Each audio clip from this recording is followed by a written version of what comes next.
Hello student, आज हम अध्ययन करेंगे कक्षा 10वीं की मैथ की प्रश्नावली 6 त्रिकोणमिति। इस प्रश्नावली में हम जानेंगे त्रिकोणमितीय अनुपात और उनके अनुप्रयोग। त्रिकोण त्रि मतलब तीन और कोण अर्थात ऐसी आकृति जिसमें तीन कोण होते हैं क्या कहलाती है? त्रिभुज। त्रिकोणमितीय जो प्रश्नमाला है वह त्रिभुज पर आधारित है और त्रिभुजों में समकोण त्रिभुज पर आधारित है। कौन से त्रिभुज पर आधारित है? समकोण त्रिभुज पर आधारित। समकोण त्रिभुज किसे कहते हैं? समकोण त्रिभुज बताइए। ऐसा त्रिभुज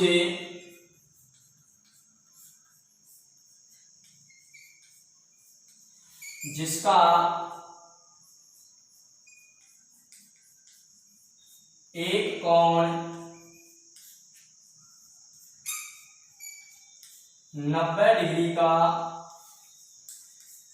होता है। क्या ऐसा त्रिभुज जिसका एक कोण 90 डिग्री का होता है समकोण त्रिभुज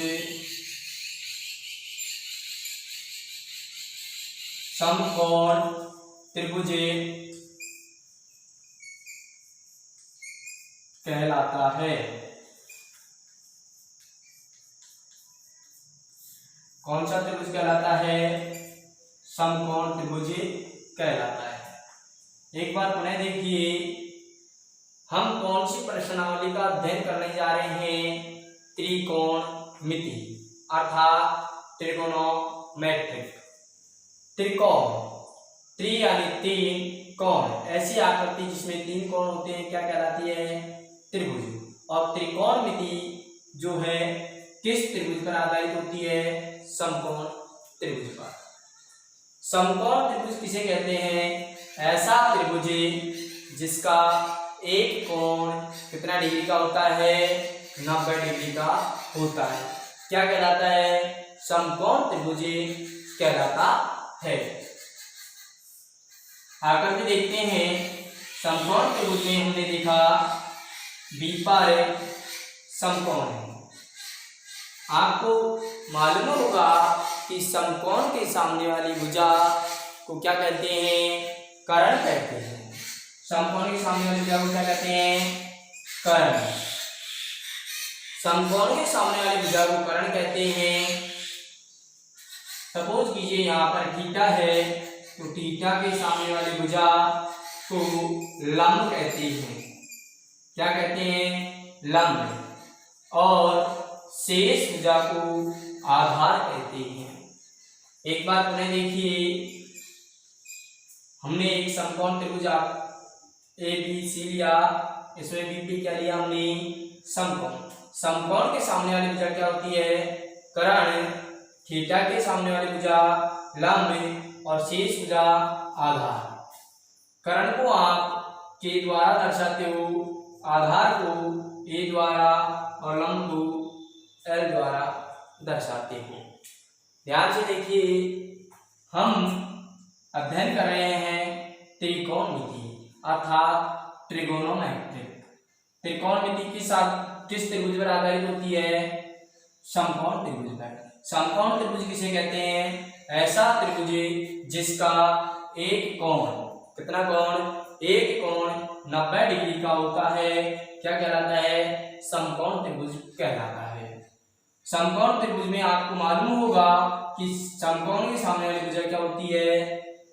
कर्ण होती है। थीटा के सामने वाली भुजा लंब और शेष भुजा आधार होती है। कर्ण को हम दर्शाते हैं के से, आधार को दर्शाते हैं ए से और लंब को दर्शाते हैं एल से। अब हम इस प्रश्नमाला में एक सारणी का उपयोग होता है उस सारणी को बनाना सीखेंगे। त्रिकोणमितीय अनुपातों की सारणी है उस सारणी को हम बनाना सीखते हैं। देखिए हमारे पास 6 त्रिकोणमितीय मान होते हैं। कितने त्रिकोणमितीय मान होते हैं? 6। कौन कौन से? देखिए पहला होता है साइन, दूसरा होता है कॉस, तीसरा होता है टेन, चौथा होता है कॉट, COT कॉट, पांचवा सेक और छठा कोसेक होता है। छठा क्या होता है हमारा? कोसेक होता है।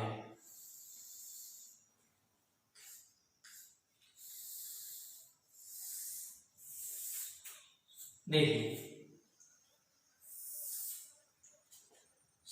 शुरुआत करते हैं हम 0 डिग्री से। कितने डिग्री का मान निकालेंगे? 0 का। फिर हमको कौन सा मान चाहिए? 30 डिग्री का, 45 डिग्री, 60 डिग्री और 90 डिग्री।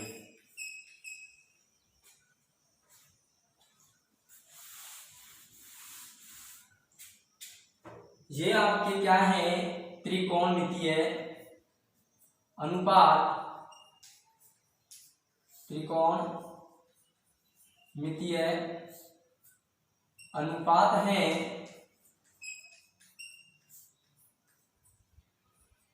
और ये क्या है? हमारी थीटा के मान है। कितना डिग्री है?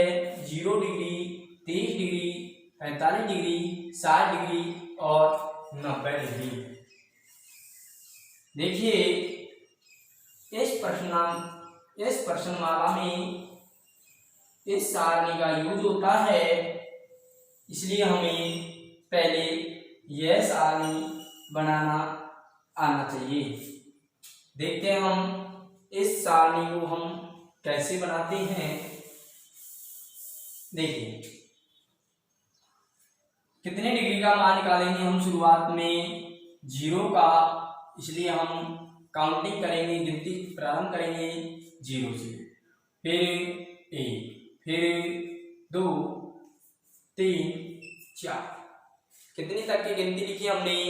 4 तक की गिनती लिखी है आपने, तो 4 का भाग दीजिए। 4, 4, 4 और 4। जितने तक की गिनती लिखी है आपने उसी का भाग देना है और आपको एक छोटा सा काम और करना है, सबका वर्गमूल निकालना है। क्या लगाना है? सबके ऊपर वर्गमूल का चिन्ह, अर्थात अंडररूट लगाना है।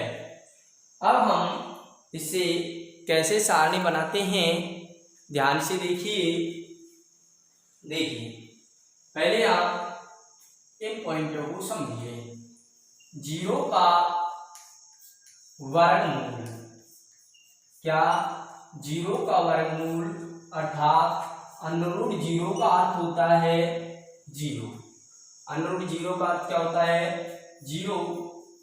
1 का वर्गमूल अर्थात कहीं आपके पास अंडररूट 1 लिखा है तो उसको क्या लिख सकते हो आप? 1। 2 का वर्गमूल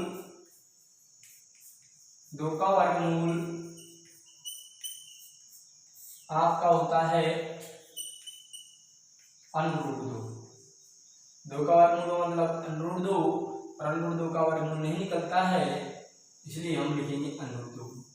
3 का वर्गमूल होता है अंडररूट 3। 4 का वर्गमूल होता है 2। कितना होता है? 2। अब देखिए, याद रखना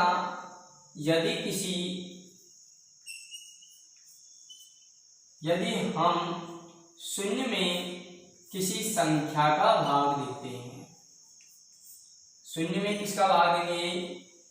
किसी संख्या का, अर्थात 0 में किसी भी संख्या का भाग देते हो तो हमेशा हमेशा क्या आएगा?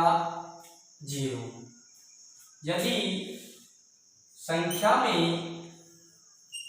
आप 0 का भाग दोगे तो हमेशा याद रखना है क्या आएगा? अनंत। क्या आता है? अनंत। अब देखिए इनका उपयोग करके हम सारणी को कैसे बनाते हैं। 0/4 0 अर्थात 0 संख्या क्या आएगा? 0। क्या आएगा? 0।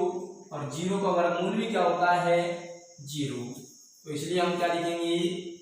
0। पहले आपको ध्यान रखना है कि यदि ये दोनों मान कट रहे हों तो काट देना, अन्यथा वर्गमूल निकाल दो। कट रहे हैं क्या? नहीं कट रहे। तो हमने देखा कि 1 का वर्गमूल क्या होता है? 1 और 4 का 2, अर्थात sin 30 का मान कितना होता है? 1/2। ये दोनों कट रहे हैं क्या? हाँ। कितने बचे? 1/2। 1 का वर्गमूल क्या होता है? 1 और 2 का √2। क्या होता है 2 का वर्गमूल? √2। यहाँ देखिए 3/4 कट रहे हैं क्या? नहीं कट रहे। तो आप निकालोगे √3 का, 3 का वर्गमूल निकालोगे √3 और 4 का 2। इनको काटिए, 1 बचा 1/1 और 1/1 का वर्गमूल निकालोगे कितना आएगा? 1। एक बार पुनः समझिए हमने क्या किया। देखिए हमने सबसे पहले 0 डिग्री से प्रारंभ किया है, इसलिए हमने 0 से काउंटिंग लिखी। 0 1 2 3 4, 4 तक की गिनती लिखी है आपने, तो 4 का ही भाग दोगे। 4 4 4 4 4। अब क्या करोगे? आप सबका वर्गमूल कर दोगे। देखिए 0 में 4 का भाग देते हो, क्या आएगा? 0। और 0 का वर्गमूल भी क्या होता है? 0। 30 डिग्री के लिए देखो 1/4 कटता नहीं है, तो 1 का वर्गमूल 1, 4 का 2। ये दोनों कट रहे हैं, क्या बचा? 1/2। 1 का वर्गमूल 1, 2 का √2। यहाँ देखिए 60 डिग्री में देखा 3/4 कट नहीं रहे हैं, तो 3 का वर्गमूल √3, 4 का 2। ये दोनों कट रहे थे, बचा 1 का वर्गमूल 1। अब आपको पीछे से संख्याओं को आगे लिखना है। 1 √3/2, इसको आगे लिखेंगे 2/2, सॉरी 1/2, 1/2 और 0। मुझे आशा है कि आपको समझ में आ रहा होगा। अब हमें इसका मान निकालना है tan थीटा का। किसका मान निकालना है? tan थीटा का।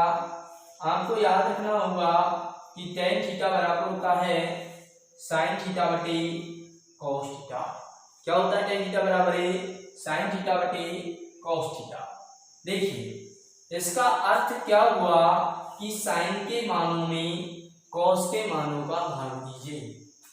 यदि हम इस लाइन को मेन बटे का चिन्ह मानते हैं तो इसका तो है sin के मान में cos का भाग। देखो sin का मान कितना है? 0। 0 में 1 का भाग होंगे तो क्या आएगा? हमेशा 0। हमेशा क्या आएगा? 0। देखिए ये मेन बटा है 1/2 √3/2। ध्यान रहे भाग में पहली तीसरी से कट जाती है और दूसरी संख्या चौथी से कटती है। तो 2 से हमने काटा, 2 को क्या बचा? 1, नीचे क्या बचा? √3। इसी प्रकार हम देखेंगे दूसरी चौथी से काटी, क्या बचा 1/1 अर्थात 1। यहाँ कट रही है कि कोई संख्या, देखिए 2 कट रहा है, हमने काट दिया, क्या बचा √3/1।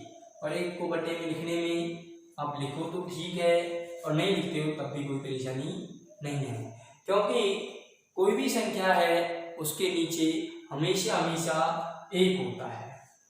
1/0 अर्थात संख्या बटे 0 क्या आता है, हमेशा हमेशा अनंत। क्या आएगा, हमेशा अनंत। तो हम यहाँ क्या लिखेंगे, अनंत। कॉट का मान कैसे निकालोगे, पीछे से लिखो आप आगे, अनंत √3 1/√3 0। एक बार पुनः समझिए, हमने क्या किया है, tan का मान निकाला है। कैसे निकालोगे tan का मान, sin के। अब हम देखते हैं sec थीटा का मान निकालना। sec थीटा का मान कैसे निकालोगे, sec थीटा का फॉर्मूला होता है 1/cos थीटा, अर्थात cos के मानों को उल्टा कीजिए। क्या है cos का मान, 1, पहला मान है 1/1 मान सकते हैं। इसका उल्टा करोगे तो भी क्या आएगा आपका 1/1 अर्थात 1। इसका उल्टा कीजिए, क्या आएगा 2/√3 2/√3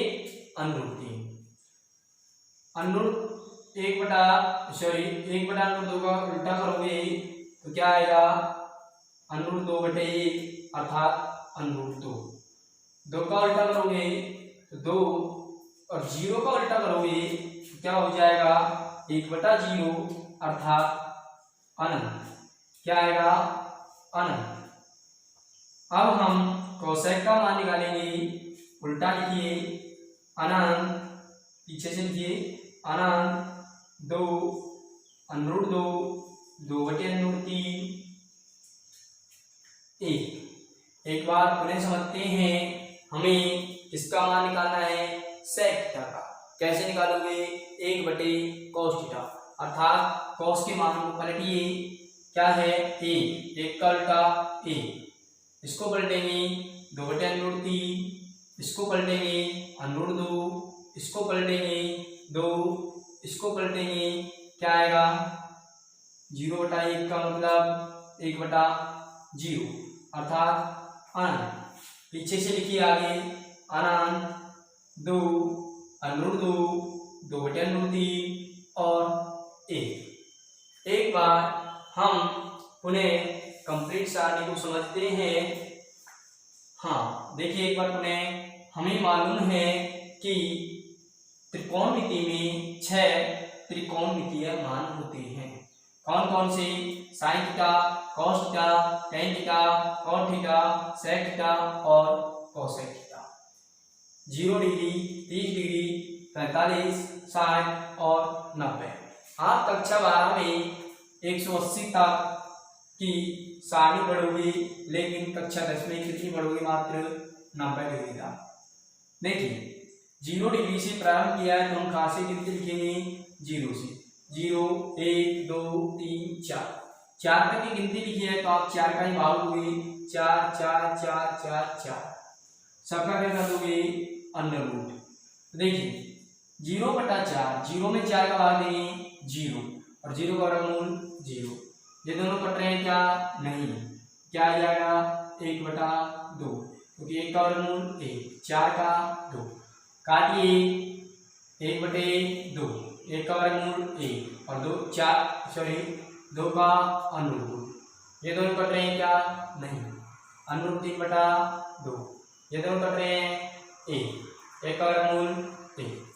अब आप पीछे से इसे आगे लिखिए, 1 √3/2, 1/2, 1/2 और 0। अब हमें इसका मान निकालना है tan थीटा का। tan थीटा बराबर क्या होता है, sin थीटा बटे cos थीटा, अर्थात sin के मान में cos का भाग दीजिए। sin का मान कितना है 0, 0 में 1 का भाग दिया 0, यहाँ देखिए इसको हमने मेल बटा माना, भाग का चिन्ह माना। ध्यान रहे भाग के चिन्ह में हमेशा पहली संख्या तीसरी करती है, दूसरी चौथी से। 2 से 2 कट गया, क्या बचा 1/√3। √2 से √2 कट गया, क्या बचा 1। 2 से 2 कट गया, क्या बचा √3। 1/0 संख्या बटे 0 अर्थात अनंत, क्या आएगा अनंत। आगे लिखिए अनंत, √3, 1, 1/√3 और 0। अब हमें इसका मान निकालना है sec थीटा का।